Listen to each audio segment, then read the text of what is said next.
Hello everyone, good morning. कैसे हैं आप लोग? उम्मीद करते हैं आप लोग अच्छे होंगे, मस्त होंगे। हम भी आप सबकी कृपा से बहुत ही अच्छे हैं। तो जो भी बड़े हमसे हमारा वीडियो देख रहे हैं उन लोगों को हमारी तरफ से नमस्ते, और जो भी छोटे देख रहे हैं उन लोगों को ढेर सारा प्यार। तो बने रहिएगा वीडियो में। विलेज लाइफ स्टाइल में आप सभी का स्वागत है। और यहाँ पे सुबह सुबह के बज रहे हैं 7, और 7 बजे हम यहाँ पे संडे का दिन है। तो झाड़ू वगैरह लगा के बाहर का काम फिनिश करने के बाद से किचन में आई हूँ, और गुरुजी गए हैं आटा पिसवाने के लिए, और हमको हुक्म दे के गए हैं क्या बनाने के लिए, कि रायता बना देना, और वो भी कुकुम्बर के। तो मैं मुझे बनाने हैं रायते। और मैं आज खाने में क्या बना रही हूँ, यहाँ पे मेरी दाल बन चुकी है। और यहाँ पे जो मैंने कल लेके आया था खेत से बोड़ा, थोड़ा सा ही बोड़ा निकला था, कम से कम 20 से 25 हो, 20-25 बोल रही, 15-16 होंगे अंदाजे से। और इतने बड़े बड़े हमारे प्याज हुए हैं। ये साइड का प्याज है, थोड़ा छोटा और कमज़ोर था, तो वो प्याज खरीदने लायक हो गया। इसे खोद के लाएंगे घर पे। तो यहाँ पे आलू और बोड़ा और प्याज की मिक्स सब्ज़ी बनाएंगे। और यहाँ पे सारी मलाइयाँ मैंने रखी है, जिसका मैं जा रही हूँ निकालने मक्खन।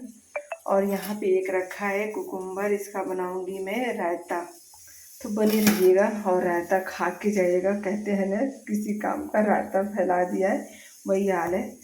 तो इसकी चलते हैं रायता बनाने। सबसे पहले मैं मक्खन निकाल लूँ। गर्मियों में मक्खन निकालना आसान नहीं होता है। घी घी तो खूब निकलता है, लेकिन निकाल नहीं पाते हैं हम लोग, क्योंकि भैंस को हमारे ब्याह ना 10 महीने पूरे हो गए हैं। और 10 महीने में भैंस जब बकेन हो जाती है ना, तो उसमें मक्खन घी ज़्यादा हो जाता है। तो वही ना, कभी कभी लाइट नहीं रहती है तो बिल्कुल भी नहीं निकलता, लाइट रहती है तो फ्रिज में रखने पे मक्खन अच्छे से निकल जाता है। तो सुबह सुबह ना 5 से 10 मिनट लगते हैं मुझे मक्खन निकालने में। और थोड़ा थोड़ा मैं मलाई निकाल के उसमें जावन डाल देती हूँ ना, तो अच्छे से दही जम जाती है।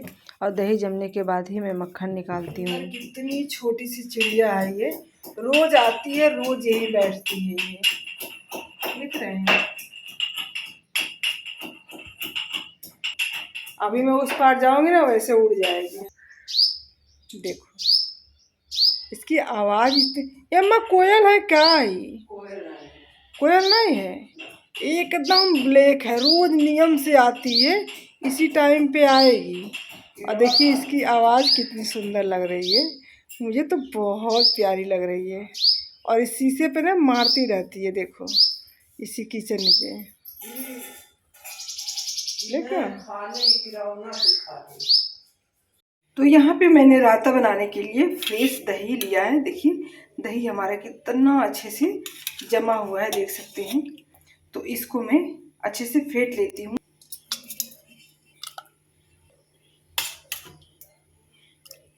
अब हम इसको अच्छे से फेंट लेंगे। यहाँ पे देखिए हमने दही को अच्छे से फेंट लिया है। और 2 कुकुम्बर, इसको हम अच्छे से छील के ग्रेट कर लेते हैं। अब हम इसमें ग्रेट किया हुआ कुकुम्बर डाल देंगे। तो कुकुम्बर एक नहीं लिए मैंने, 2 ले लिए। 2 का पूरा जो भी पानी वगैरह होता है कुकुम्बर का ना, वो भी मैं इसमें मैश कर दूंगी। तो यहाँ पे भुना हुआ जीरा, काला नमक, थोड़ा सा काली मिर्च पाउडर, उसके बाद से थोड़ा सा सेंधा नमक मैंने डाला है। और इसमें से मैंने भी ये भी डाल दिया रायता मसाला, जो कि बहुत ही चटपटा, बहुत ही अच्छी खुशबू आती है इसकी। थोड़ा सा चिली फ्लेक्स भी मैंने डाल दिया, थोड़ा सा तीखापन भी आ जाए। अब चलते हैं हम इसका तड़का लगाने। तड़का लगाने के लिए अजवाइन, जीरा, राई और थोड़ी सी हींग मैंने ली है। तो इसको हम तड़कने देते हैं, खूब अच्छे से इसका तड़का लगाएंगे। उसके लिए मैंने थोड़ा सा 4 से 6 कड़ी पत्ता भी लिया है, जिसका देखने में ना अच्छा लगा। तो देखिए हमारा पुदीने वाला रायता हो गया है बनके तैयार। बहुत ही टेस्टी, बहुत ही डिलीशियस। आप लोग भी ज़रूर ट्राई कीजिएगा। बहुत ही ठंडा ठंडा है। कितने लोग? हम लोग 5 लोग हैं ना। भुट्टा कितने हैं? 7। अम्मा देखो सुबह सुबह भुट्टा भूज रही हैं। 3 दिन से ले आके रखा था, बट टाइम नहीं मिल रहा था भूजने के लिए।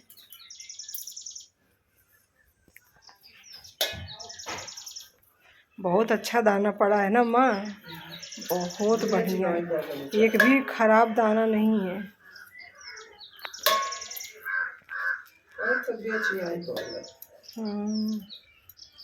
आज का मौसम इतना ख़राब है, इतना ख़राब है, बारिश होने की संभावना है। जा रही थी मैं नहाने, गुरुजी बोले रहने दो, चलो पहले खेत से आते हैं फिर नहाना। सुबह के बज रहे हैं 9 बजे हमारा खाना पीना हो गया। पूरे खेत की पूरे चारों तरफ दवाई हो गई, सिर्फ वो खेत रह गया है। मुझे लगता है ना उसका नसीब ही नहीं है कि देखो बोझा वगैरह बांध के रेडी किए हैं, ट्रैक्टर आगे दाएँ लेते, फिर मौसम देखिए कितना ख़राब है, पूरा धुंध जैसे लग रहा है कि सर्दियों का मौसम है। तो चल रहे हैं फाइनली खेत से घास वगैरह काम करके ख़त्म है, क्योंकि गुरुजी को जाना है कहीं, तो वो शाम हो जाएगी, फिर बारिश हो जाएगी तो घास काट भी नहीं सकते। चलना है जीविका खेत, आजा। हाय पापा का जूता है, भैया का जूता है, उठा लो यहाँ से, भीग जाएगा। लाइट भी चली गई। कहाँ माँ? बरसी नहीं। और मैं यहाँ पे खेत में चली गई थी। खेत से आने के बाद से थोड़ा सा मेरे पेट में पता नहीं क्यों गैस बनी थी कि क्यों दर्द होने लगा, और हाथ में मेरे था मोबाइल। मैं मोबाइल देखते देखते ना अचानक से सो गई। जब मैं उठी ना तो हिम्मत बिल्कुल भी नहीं कर रहा था कि करूं, लेकिन कपड़े ज़्यादा थे, बच्चों के ड्रेस वगैरह थे, तो हमने कहा अगर धोएंगे नहीं फिर सूखेगा नहीं, तो लाल वाला ड्रेस मैंने वहाँ पे डाल दी, वाइट वाला था धोने के लिए। हम लोगों को चाहे जितना भी आलस है, चाहे जैसे भी आए, अगर सारे काम करने की जिम्मेदारी लिए हैं वो तो करनी पड़ेगी। खास करके बच्चों के ड्रेसेस थे, और यही सोचती हूँ कभी कभी ना काश मशीन होता मेरे पास तो टेंशन ना होती। तो मुझे मन नहीं किया, सर में भी दर्द होने लगा। तो अम्मा बोले कि रहने दो आज नहाने के लिए, कल नहा लेना। हमने कहा अम्मा कपड़े भी तो ज़्यादा हैं, तो कपड़े जब धुलने बैठो ना तो कपड़े भीग भी जाते हैं। तो फिर मैंने आलस को ख़त्म किया, और ये चादर वगैरह जीविका ने रात को ही चेंज करके नल के पास रख दिया था। तो फिर ज़्यादा हो जाता, आज नहीं धोती तो फिर कल का भी हो जाता, तो फिर डबल कपड़े मुझे मेहनत करनी पड़ती। हमने कहा छोड़ो, वैसे भी इधर उधर आराम करेंगे, उससे अच्छा है कि अपना काम ही कर लेते हैं। तो अम्मा के मना करने के बाद भी मैंने ये सब बेडशीट वगैरह धो दिए। तो अम्मा का भी बेडशीट धोना है, लेकिन अम्मा दी नहीं कह रही, कल परसों में मैं भी दे दूँगी, धो देना। तो ये चादर मुझे बहुत ही अच्छा लगता है, इसका डिज़ाइन बहुत ही सिंपली अच्छा लगता है। अब बिछा दो तो देखने में भी बहुत अच्छा लगता है, और ये भी मुझे बहुत अच्छा लगता है। कुछ कपड़े मैंने आंगन में डाले, आंगन में ज़्यादा हो गए तो फिर यहाँ पे भी डाल दिए मैंने। बहुत ज़्यादा कपड़े हो जाते हैं, पता नहीं क्यों मेरे अंगूठे में भी दर्द हो रहा है, ना दूध निकाल पा रही ना कपड़े धो पा रही। और शाम के टाइम हम आए हैं यहाँ पे खेत देखने के लिए, चरी। मैं कई दिन से बोल रही थी चलो चरी देख आते हैं कैसा है कैसा नहीं। और यहाँ पे पैरा रखा है जो जलाने के लिए, और यहाँ पे भुट्टे की खेती है, सनसेट हो चुका है, और हम लोग आए थे चिड़िया चहचहाना चालू करेंगी हमको देख के। देखी मैंने बोला था ना, मुंह बा के देखो कैसे बैठा है, देख रहे कैसे मुंह बा रहा, देखो इतना बड़ा हो गया। मैं अभी दिखाती हूँ कि ये छोटे से मैं वीडियो बना रही हूँ, आज 12 दिन हो गए, 12 दिन में इतना बड़ा हो गया है। देख रहे हैं कितना डेंजरस दिख रहा है।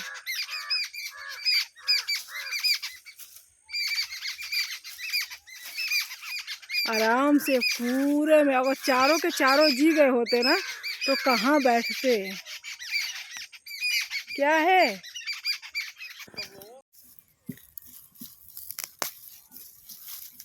धनिया इतना ज़्यादा हो गया, खाने नहीं भर का ज़्यादा हो गया खा। हाँ शाम हो गई, चली गई थी खेत देखने चरी का, लेट हो गया। घर का सारा काम फिनिश करने के बाद गए थे। इतना सारा धनिया ताजे ताजे हरे हरे। यहाँ पे लाल चौराई ले लेते हैं, बच्चे नहीं खाते हैं। अम्मा बोली थी चौराई लेके आना, हमने कहा चलो ठीक है। और गुरुजी गए हैं, एक इनके दोस्त हैं उनके यहाँ वो भुट्टा लेने। हम लोग आ रहे थे तो बोले थे कि चलो आज भुट्टा लेके आना, तो वहीं हम चरी का खेत देखने गए थे। तो फिर मेरे ध्यान से उतर गया, हम लोग आ गए, फिर अभी फ़ोन किए कि भुट्टा तोड़ के रखे हैं ले जाओ, तो वही लेने गए हैं। अब चलते हैं घर पे तो भुट्टा भूजेंगे, फिर सबको खिलाएंगे। बहुत कीड़े लग गए, देख रहे इसके सारे पत्ते कैसे हो गए हैं। तो ये शाम के टाइम एकदम रात होने वाली है, लेकिन गुरुजी को पता नहीं क्या ख्याल आया, करे थोड़ा रुक जा, पानी चला लेता हूँ फिर चलता हूँ घर पे। डर भी लग रहा है कि सांप वूप ना आ जाए यहाँ पे, तो यहीं पे पानी चलाना था थोड़ा सा। तो इसको घुइयाँ है, एक बंडा है, ये 2 क्यारी, मतलब 5 से 7 मिनट लगेंगे। तो यही 2 क्यारी फुल करनी थी। तो 5 मिनट वो पानी चलाए, उसके बाद से हम लोग बंद करके चले जाएंगे घर पे। तो जब उनका शुद्ध करता है ना, पहले तो वो वाला बोरिंग था, उठा के घर से ले आना पड़ता था, लेके जाना पड़ता था। अब ये वाला लगा। मैं यहाँ पे सब्जी कट करके रेडी की थी, नेनुआ की सब्जी, प्याज, और चल रहे हैं हम बनाने फटाफट से। जैसे आई सब्जी कटा मिला बना लेती हूँ। सुबह तो अम्मा ने बॉईल कर दी, वो आग पे भूनी थी, और इस समय मैंने इसे बॉईल कर दी। शाम को टाइम नहीं था ना, इसलिए मैंने बॉईल कर दी। और यहाँ पे नींबू वाली चटपटी सी मैंने चटनी बना ली, लहसुन मिर्च और नमक की, और नींबू डाल दिया इसमें।